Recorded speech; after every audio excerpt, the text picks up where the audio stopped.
नमस्कार अभियोग्यताधारकांनो, आपल्याला सतत असं वाटतं की ओपन कॅटेगरीचा कट ऑफ हा खूप जास्त लागतो. परंतु आज मी तुम्हाला एक असं उदाहरण देणार आहे की ज्यामध्ये कट ऑफ तुम्हाला प्रचंड कमी लागलेला दिसेल.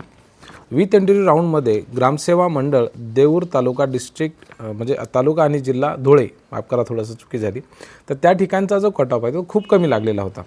तुमचा विश्वाससुद्धा बसणार नाही.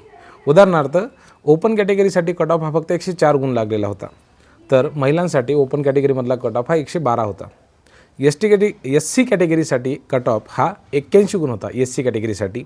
तर NTCसाठी हा कट ऑफ फक्त 110 गुण होता. EWSसाठी कट ऑफ हा फक्त 100 गुणांवरती आलेला होता.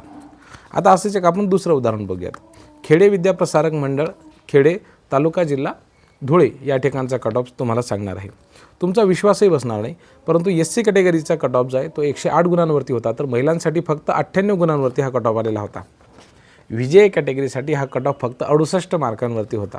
म्हणजे आपल्याला हे जे वाटतं की खूप जास्त कट ऑफ लागतो, असं काही प्रकार नसतो. तर ते जागा किती प्रमाणामध्ये येतात किती नाही येत ह्याहीपेक्षा तुमचं शिक्षण काही आहे आणि तुम्ही प्रिफरन्सेस नेमके कुठे दिलेले आहेत त्यावरती कट ऑफ हा डिसाईड होत असतो. EWS कॅटेगरीसाठी कट ऑफ 117 गुण, तर NTD कॅटेगरीसाठी कट ऑफ हा फक्त 112 मार्क होता. NTCसाठी हा 115, SBCसाठी 102 इतक्या कमीपर्यंत हा कट ऑफ लागत असतो.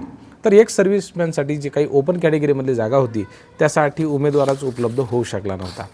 अशा पद्धतीने खूप कमीसुद्धा कट ऑफ लागू शकतो, यावरती तुमचा विश्वास बसणार नाही. सीधी बात नो बकवास जर ऐकायची असेल तर गुरुजन चॅनलला सबस्क्राईब किंवा व्हिडिओला लाईक करा असं मी म्हणणार नाही, कारण की तेवढे तुम्ही लहान नाही आहेत. तुम्हाला समजतं योग्य काय अयोग्य काय. खूप खूप धन्यवाद.